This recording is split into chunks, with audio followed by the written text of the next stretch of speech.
मित्रों, अगर आप जानना चाहते हैं प्रभु श्री राम के ऐसे 10 रहस्य जो आप नहीं जानते हैं, तो बने रहिए हमारे साथ वीडियो के एंड तक। वर्तमान काल में राम की आलोचना करने वाले कई लोग मिल जाएंगे। राम के खिलाफ तर्क जुटाकर कई पुस्तकें लिखी गई हैं। इन पुस्तक लिखने वालों में वामपंथी विचारधारा और धर्मांतरण करने वाले लोगों ने बढ़ चढ़कर भाग लिया है। तर्क से सही को गलत और गलत को सही सिद्ध किया जा सकता है। तर्क की बस यही ताकत है। तर्क वेश्याओं की तरह होते हैं। ये तर्कबाज लोग सभी नफरत के रावण हैं। रावण का अंत तय है।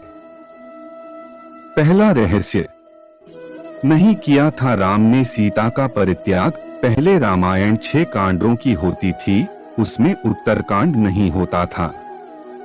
फिर बौद्ध काल में उसमें राम और सीता के बारे में सच झूठ लिखकर उत्तरकांड जोड़ दिया गया। उस काल से ही इस कांड पर विद्वानों ने घोर विरोध जताया था, लेकिन इस उत्तरकांड के चलते ही साहित्यकारों, कवियों और उपन्यासकारों को लिखने के लिए एक नया मसाला मिल गया और इस तरह राम धीरे धीरे बदनाम होते गए। इसी उत्तरकांड को तुलसीदास ने लवकुश कांड नाम से लिखा और कहानी को और विस्तार दिया। और जब माता सीता 2 वर्ष तक रावण की अशोक वाटिका में बंधक बनकर रही, लेकिन इस दौरान रावण ने सीता को छुआ तक नहीं। इसका कारण था कि रावण को स्वर्ग की अप्सरा ने यह शाप दिया था कि जब भी तुम किसी ऐसी स्त्री से प्रणय करोगे जो तुम्हें नहीं चाहती है, तो तुम तत्काल ही मृत्यु को प्राप्त हो जाओगे। अतः रावण किसी भी स्त्री की इच्छा के बगैर उससे प्रणय नहीं कर सकता था। और जब माता सीता 2 वर्ष तक रावण की अशोक वाटिका में बंधक बनकर रही, लेकिन इस दौरान रावण ने सीता को छुआ तक नहीं।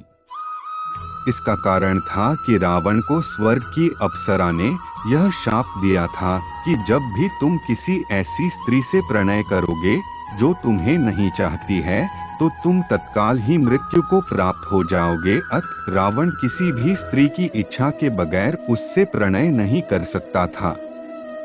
सीता को मुक्त करने के बाद समाज में यह प्रचारित है कि अग्नि परीक्षा के बाद राम ने प्रसन्न भाव से सीता को ग्रहण किया और उपस्थित समुदाय से कहा कि उन्होंने लोक निंदा के भय से सीता को ग्रहण नहीं किया था।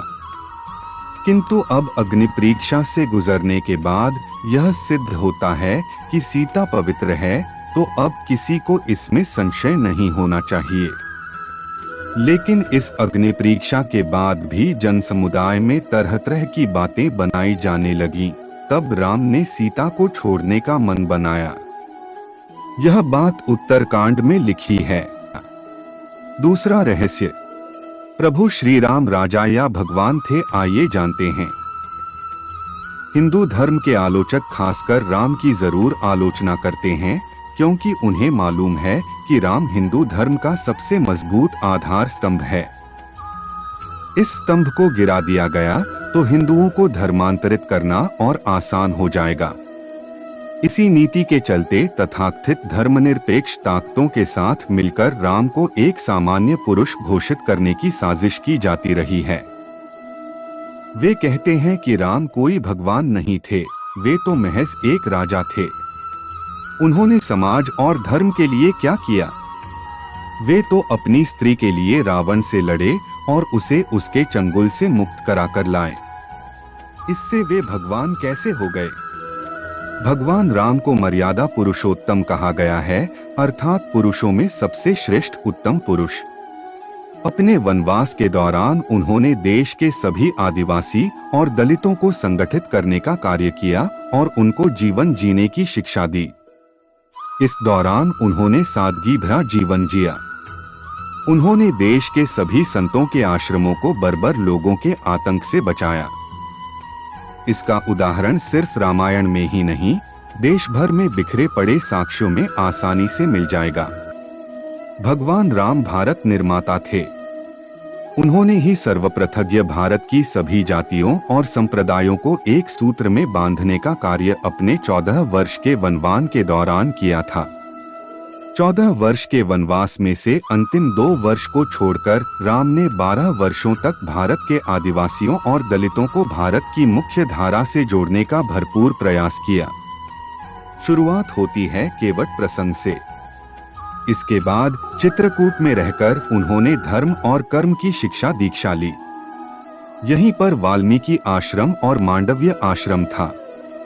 यहीं पर से राम के भाई भरत उनकी चरण पादुका ले गए थे। चित्रकूट के पास ही सतना में अत्रि ऋषि का आश्रम था।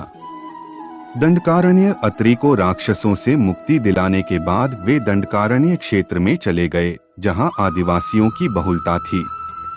यहाँ के आदिवासियों को बाणासुर के अत्याचार से मुक्त कराने के बाद वे 10 वर्षों तक आदिवासियों के बीच ही रहे। यहीं पर उनकी जटायु से मुलाकात हुई थी, जो उनका मित्र था। जब रावण सीता को हरण करके ले गया था, तब सीता की खोज में राम का पहला सामना शबरी से हुआ था। इसके बाद वानर जाति के हनुमान और सुग्रीव से।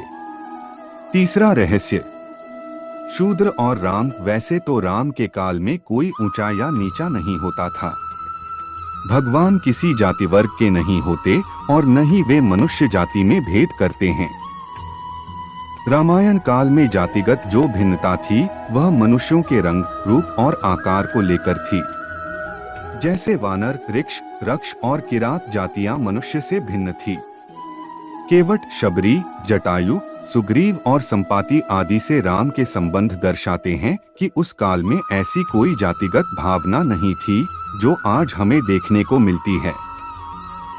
हनुमान जी के गुरु मतंग ऋषि आज की जातिगत व्यवस्था अनुसार तो दलित ही कहलाएंगे।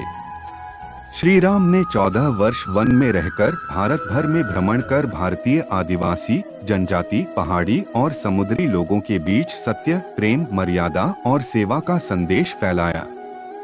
यही कारण रहा कि श्री राम का जब रावण से युद्ध हुआ तो सभी तरह की वनवासी और आदिवासी जातियों ने श्री राम का साथ दिया। श्री रामचरित के संवाद नहीं है, श्री राम के वचन। यह तुलसीदास जी ने श्री रामचरित मानस में लिखा। ढोल गवार शूद्र पशु नारी, सकल ताड़ना के अधिकारी, ऐसा श्री राम ने कभी नहीं कहा। यदि रामानंद सागर कोई रामायण लिखते हैं और वे अपनी इच्छा से जब श्री राम के डायलॉग लिखते हैं, तो इसका यह मतलब तो नहीं लगाना चाहिए कि ऐसा श्री राम ने बोला है। तुलसीदास द्वारा लिखे गए इस एक वाक्य के कारण श्री राम की बहुत बदनामी हुई। कोई यह नहीं सोचता कि जब कोई लेखक अपने तरीके से रामायण लिखता है तो उस समय उस पर उस काल की परिस्थिति और अपने विचार ही हावी रहते हैं। फिलहाल आज के इस वीडियो में बस इतना ही। अब इजाजत दे और वीडियो को अंत तक देखने के लिए आपका धन्यवाद।